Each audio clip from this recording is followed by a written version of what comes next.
जय श्री कृष्णा। राधे राधे दोस्तों। आशा करती हूँ कि लड्डू गोपाल की कृपा, उनका आशीर्वाद आप सब पर बरस रहा होगा। आप स्वस्थ होंगे, प्रसन्न होंगे और लड्डू गोपाल की भक्ति और उनकी सेवा बड़े भाव से कर रहे होंगे। तो दोस्तों, ऐसे ही प्रभु आप पर खुशियाँ बरसाते रहें, आप सबको खुशियाँ देते रहें, आप सबकी मनोकामनाएं पूरी करती रहें, आप प्रसन्न रहें और बड़े भाव से बाल गोपाल की सेवा करते रहें। दोस्तों, आज आपके सामने एक बहुत ही भावुक सच्ची घटना लेकर आई हूँ। दोस्तों, हम सबके जीवन में कभी न कभी ज़रूर दुख आया होगा, उतार चढ़ाव आए होंगे। और जब हमारे जीवन में दुख आते हैं, उतार चढ़ाव आते हैं, तभी हमें प्रभु याद आते हैं और तभी हमारे जीवन में भक्ति आती है। ज़रूर आपके सबके साथ भी कभी न कभी आपके जीवन में ऐसा समय ज़रूर आया होगा जब आप बहुत दुखी हुए रहेंगे। आपको अपने आगे पीछे कोई अपना नज़र नहीं आया होगा, कोई सहारा देने वाला नज़र नहीं आया होगा और तभी हमारे जीवन में प्रभु का आगमन होता है, भक्ति का आगमन होता है, भक्ति का उदय होता है। और जब हम धीरे धीरे राधा कृष्ण की सेवा करने लगते हैं दोस्तों, तो हमारा दुख, हमारे जो मन के क्लेश होते हैं वो कब मिट जाते हैं वो हमें पता ही नहीं चलता। तो दोस्तों, आज की जो कथा मैं आपको सुनाने जा रही हूँ बड़ी ही मार्मिक कथा है। जैसे कि भी मैंने बताया कि भक्ति हमेशा दुख आने के, विपत्ति आने के बाद ही मिलती है। इस घटना में कुछ ऐसा ही आपको देखने को मिलेगा। दिल को दोस्तों, ये छू जो जाने सच्ची वाली कहानी है, दोस्तों, मैं बहुत ही विश्वास के साथ कह सकती हूँ कि इस सच्ची घटना को पूरा सुनने के बाद आपका हृदय ज़रूर द्रवित हो जाएगा और लड्डू गोपाल के प्रति आपकी जो निष्ठा है, आपकी जो आस्था है ना दोस्तों, वो बहुत ज़्यादा बढ़ जाएगी। दोस्तों, ये सच्ची घटना हुई थी रश्मि जी के साथ। रश्मि जी एक मध्यम वर्गीय परिवार की बहू हैं और उनके पास छोटे से प्यारे से ठाकुर जी हैं, लड्डू गोपाल जी हैं। कहने के लिए तो वो छोटे हैं, देखने में तो बहुत ही नन्हे से हैं, लेकिन उनके जीवन में उन्होंने बहुत सारे चमत्कार किए। बहुत सारी ऐसी घटनाएं हुई उनके जीवन में जो आप सुन के आपको भरोसा नहीं होगा कि सच में किसी के साथ प्रभु इतनी लीला कर सकते हैं। और सबसे मुख्य बात तो ये है कि उनके पास वो लड्डू गोपाल आए कैसे। ना तो उनके पास पहले से बाल गोपाल थे और ना ही उन्होंने कभी सोचा था कि वो लड्डू गोपाल का श्री विग्रह खरीद कर उसकी सेवा करेंगे। लेकिन ऐसा उनके जीवन में क्या हुआ कि बाल गोपाल उनके जीवन में आए, उनके साथ रहे, उन्होंने उनकी सेवा ली और रश्मि जी के जीवन के सारे दुख कैसे छूमंतर हो गए ये पता भी नहीं चला। तो चलिए दोस्तों, पूरी कहानी को सुनकर हम जानते हैं। रश्मि जी बताती हैं कि सारी लड़कियों की तरह उनका भी विवाह उनके माता पिता ने बड़े ही प्रेम से, बहुत ही शौक़ से किया। उनकी माता जी जो बहुत ही धार्मिक महिला थीं शुरू से ही, वो रश्मि जी बताती हैं कि वो काफ़ी वर्षों से, जब हम सब छोटे थे तब से वो लड्डू गोपाल की सेवा करती थी और बहुत ज़्यादा सेवा करती थी। वो कोई साधारण भक्त नहीं थी। वो अपने बाल गोपाल को जब तक भोग नहीं लगा लेती थी तब तक मुंह में अन्न का या जल का एक दाना भी नहीं डालती थी और वही संस्कार उन्होंने अपने बच्चों को भी दिए। बाल गोपाल की सेवा करीब 30-35 वर्ष तक वो करती रहीं और रश्मि जी बताती हैं कि उनका विवाह उन्होंने तय किया और उनका विवाह आज से 15 वर्ष पहले रश्मि जी का विवाह हो गया। लेकिन दोस्तों, वो कहती हैं कि विवाह होने के बाद मेरा जीवन इतना बदलने लगा, इतना आश्चर्यजनक मेरे जीवन में परिवर्तन होने लगे और मुझे ऐसा लगा कि जैसे विवाह मेरे बर्बाद होने का कारण बन गया। जहाँ विवाह के बाद लड़कियाँ खुश रहती हैं, उनके सारे शौक़ पूरे होते हैं, वो अपने परिवार के साथ, अपने पति के साथ जीवन का आनंद लेती हैं, वहाँ रश्मि जी का के साथ बिल्कुल उल्टा था। ना तो उन्हें कोई खुशी मिली, ना ही उनके ससुराल वाले या उनके पति के साथ उन्होंने कोई आनंद के ऐसे कोई क्षण बिताए। वो विवाह के बाद ही बहुत ज़्यादा परेशान रहने लगी और सोने पे सुहागा तो तब हो गया जब विवाह के कई वर्ष बाद तक वो माँ नहीं बन पाई। पहले से ही उनके पति का स्वभाव कुछ अच्छा नहीं था। बहुत ही रूखे स्वभाव के और बहुत ही क्रोधी स्वभाव के उनके पति थे और विवाह के बाद जब 5-6 साल तक उन्हें संतान नहीं हुई तो सबका जो नज़रिया था उनके प्रति और नकारात्मक हो गया। कोई भी उन्हें पसंद नहीं करता था। लेकिन दोस्तों, ये तो मायके की बात थी। रश्मि जी, ये तो ससुराल की बात थी। रश्मि जी बताती हैं कि ऐसा ही सब मेरे मायके में भी जो मेरी भाभियाँ थीं, उनका भी नज़रिया मेरे प्रति ऐसे ही था। रश्मि जी बताती हैं कि उनके 2 बड़े भाई थे और उनकी 2 भाभियाँ थीं और बच्चे थे। तो विवाह के बाद उनके ससुराल वाले उन्हें मायके नहीं जाने देते थे। वो बताती हैं कि अपने विवाह के 5 साल तक मैं अपने मायके नहीं गई। विवाह के बाद मतलब विवाह के बाद वो अपने मायके गई ही नहीं। 5 वर्ष हो गए और उसका कारण सिर्फ ये रहा कि उनके पति उन्हें मायके नहीं जाने देते थे। 5 वर्ष के बाद एक बार उनके घर में कोई पूजा पाठ का कोई समारोह था। रश्मि की माताजी ने उन्हें बुलाया तो वो थोड़ी देर के लिए आई थी, लेकिन वो बताती हैं कि मेरा वहाँ पे जाना मेरी भाभीयों को पसंद नहीं आया, क्योंकि मैं माँ नहीं बन सकती थी। इसलिए लोग मेरे बारे में तरह तरह की बातें करते थे और मुझे भांज कहकर बुलाते थे। मेरा वहाँ जाना सबको मनहूस लगने लगा। मेरे जाने पर मैंने अपने कानों से सुना अपने भाभीयों को बात करते हुए कि विवाह के इतने साल तक संतान नहीं हुई तो अभी भी नहीं होगी, और ऐसे लोगों को किसी अच्छे मौके पर नहीं आमंत्रित करना चाहिए। दोस्तों, आप समझ सकते हैं कि कोई भी व्यक्ति किसी के साथ अगर ऐसी कमी हो तो उसके जो अपने लोग होते हैं वो लोग उसे सहयोग करते हैं, उसका सहारा बनते हैं, दुख में उसका साथ देते हैं। लेकिन रश्मि जी के साथ बिल्कुल उल्टा हुआ। उनके मायके से भी उन्हें प्यार नहीं मिला। उनकी माँ उनसे प्यार करती थी, लेकिन उनकी माँ की उनके घर में कुछ भी नहीं चलती थी। उस दिन वो समारोह में उपस्थित होने के बाद अगले ही दिन वो वापस अपने ससुराल आ गई। वापस आने के बाद फिर वही 2-3 वर्ष तक वो फिर से अपने मायके नहीं गई। वो बताती हैं कि मेरी माँ मुझे हमेशा बुलाया करती थी। साल में 1-2 बार मेरे पति से कहती भी थी कि कुछ दिन के लिए उसे लाकर मेरे पास छोड़ दीजिए, 4 दिन 5 दिन के लिए या फिर 1 हफ्ते के लिए। लेकिन मेरे पति मुझे मेरे मायके न ले जाते थे न जाने देते थे। वो बताती हैं कि मेरे भैया भी कई बार मुझे लेने आए थे, लेकिन मेरे पति उनके साथ भी मुझे नहीं जाने देते थे। 2-3 वर्ष और बीत गए, वो अपने मायके नहीं गए। लेकिन अचानक से रश्मि जी के ऊपर इतना बड़ा दुख का पहाड़ टूट गया, कोई भी नहीं जानता था। एक दिन उनकी माता जी का फ़ोन उनके पास आया और उन्होंने बताया कि मेरी तबीयत बिल्कुल ठीक नहीं है और 2-3 दिन से मेरे सीने में बहुत दर्द हो रहा है। रश्मि जी फ़ोन पर ये बात सुनकर बहुत परेशान हो गई, क्योंकि उन्होंने 2-3 वर्ष से अपनी माता जी को, अपनी माँ को देखा भी नहीं था। वो सिर्फ उनसे फ़ोन पर बात करती थी, ना देखा था ना मिला था। तो अपनी माता जी के बारे में ऐसी खबर सुन के वो बहुत ज़्यादा बेचैन हो गई। उन्हें लगा कहीं ऐसा तो नहीं कि मेरी माँ की तबीयत बहुत ज़्यादा ख़राब है। उनसे बात करने के बाद रश्मि ने अपने भैया को फ़ोन मिलाया और बताया कि भैया, माँ की तबीयत ठीक नहीं है और उनके सीने में बहुत दर्द हो रहा है, आप उन्हें किसी डॉक्टर को दिखा दीजिए। रश्मि के फ़ोन करने के बाद उनकी माता जी अपने बेटे के साथ डॉक्टर के यहाँ चेकअप के लिए जाती हैं। डॉक्टर के यहाँ से दिखा के आने के बाद वो घर पर आराम कर रही होती हैं और अगले ही दिन भोर में उनकी तबीयत बहुत ज़्यादा ख़राब होती है और हार्ट अटैक की वजह से रश्मि जी की माता जी की मृत्यु हो जाती है। अगले दिन भोर में रश्मि को फ़ोन करके बताया जाता है कि माता जी का देहांत हो गया है। अब ये खबर सुनने के बाद रश्मि के पैरों तले ज़मीन खिसक जाती है, क्योंकि दोस्तों, माँ ही एक ऐसी व्यक्ति होती है जो किसी भी घड़ी में साथ नहीं छोड़ती, दुख हो या सुख हो।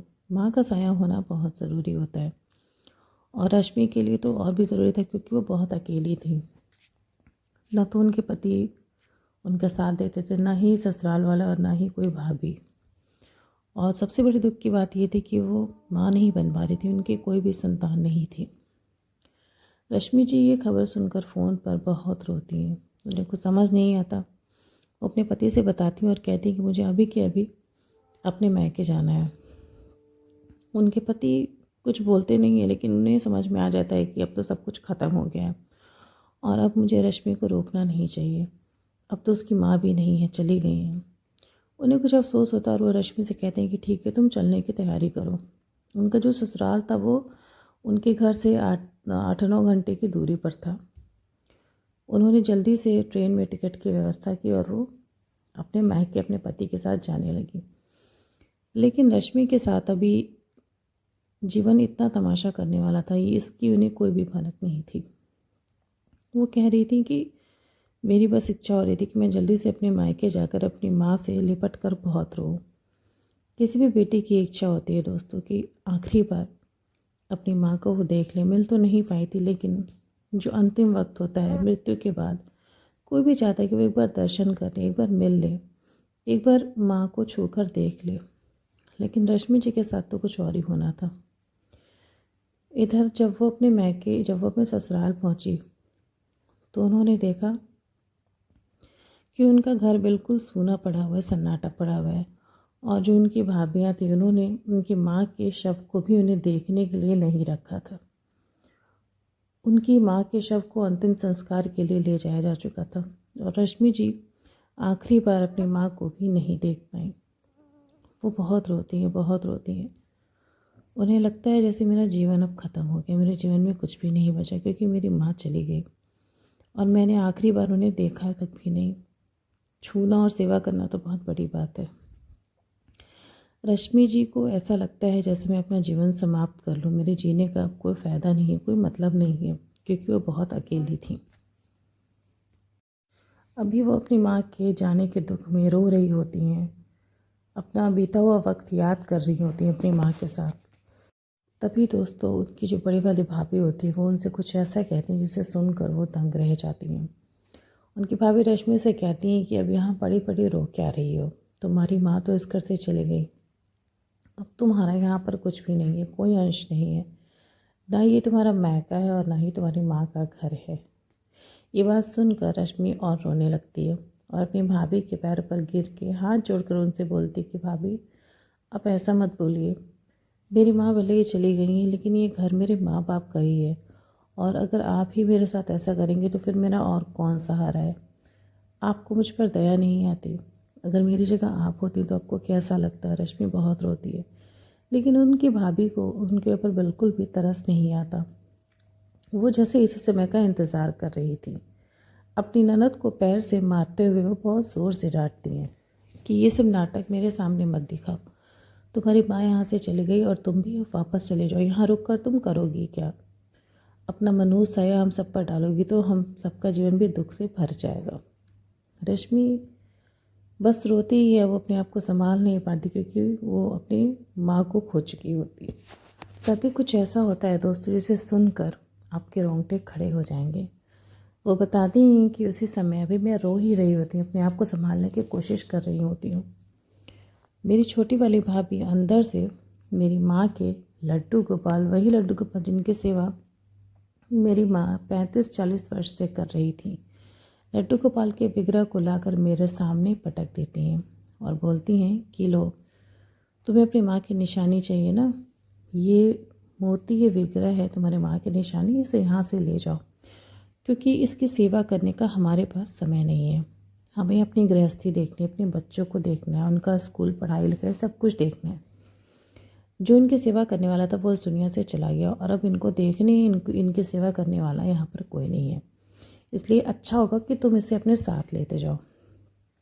रश्मि लड्डू गोपाल की तरफ देखती है और उन्हें अपने गोद में उठाकर बहुत रोती है, क्योंकि उन्हें देखते ही रश्मि को अपनी माँ की याद आ जाती है। वो सारी यादें जो बचपन से रश्मि ने देखी थी बाल गोपाल की अपनी माँ को सेवा करते हुए, वो सब कुछ रश्मि की आंखों के सामने तैर जाता है और वो लड्डू गोपाल को अपने सीने से लगाकर बहुत रोती है, बहुत रोती है। वो अपनी नज़र उठाकर देखती है कि उसके दोनों ही भाइयों में से कोई भी उसे नहीं रोकता है। उसे समझ में नहीं आता कि अब मैं यहाँ पर रुकूँ या ना रुकूँ, क्योंकि उसका वहाँ पर कोई भी नहीं था। उसकी माँ भी चली गई थी और उसके भाई या भाभी, वो दोनों ही सभी उसे वहाँ से वापस भेजने के लिए आतुर थे। आप सोच सकते हैं कि उस लड़की की, उस महिला की उस समय क्या दशा थी। अगर किसी से बोला जाए ज़बरदस्ती कि तुम्हारा मायका अब यहाँ नहीं है क्योंकि तुम्हारी माँ नहीं है, रश्मि आखिरी बार अपने पिता से लिपट कर बहुत रोती है और रोते हुए बोलती है, पापा अब मैं शायद यहाँ पर ना आऊँ। रश्मि के पापा लाचार होते हैं, क्योंकि उनका बहुओं पर और बेटे पर कोई भी जोर नहीं होता। वो अपनी बेटी से हाथ जोड़कर माफ़ी मांगते हैं, कहते हैं कि बेटी, मेरा यही कहना है कि तुम अब कभी यहाँ पर मत आना, कभी भी मत आना, क्योंकि तुम्हारा इस घर में बहुत अपमान हुआ है। मेरी बेटी का अपमान हुआ है, यहाँ मेरे घर की लक्ष्मी का अपमान हुआ है और मैं तुझसे यही बोलूँगा कि तू यहाँ कभी मत आना। मेरा और तेरी माँ का आशीर्वाद हमेशा तेरे साथ रहेगा। रश्मि, तू लड्डू गोपाल को अपने साथ ले जाओ और अपनी माँ की तरह इनकी सेवा करना। ज़रूर इनकी कृपा से तेरे जीवन के सारे दुख दूर हो जाएंगे।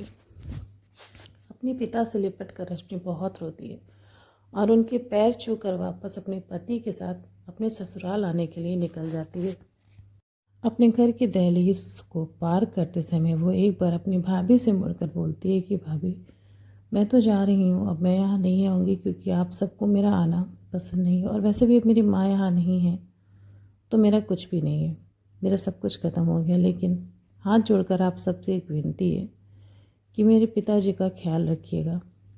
और एक सवाल है, एक प्रश्न है, मेरी माँ तो चली गई थी लेकिन मेरी माँ के शरीर को आप लोगों ने मुझे देखने के लिए, मुझे दर्शन करने के लिए क्यों नहीं रखा? मेरा क्या कसूर था? मैंने आप लोगों के साथ क्या बुरा किया, क्या बिगाड़ा है? ये तो अंतिम घड़ी थी, एक बार मैं अपनी माँ को देख लेती। क्या मेरा इतना भी हक नहीं था भाभी? आप ही एक औरत हैं, एक माँ हैं, मेरे दर्द को आप समझ सकती हैं। रश्मि इसी तरह से गिड़गिड़ाती रही लेकिन उसकी भाभी पत्थर की तरह खड़ी होकर उसकी बातों को सुनती रही।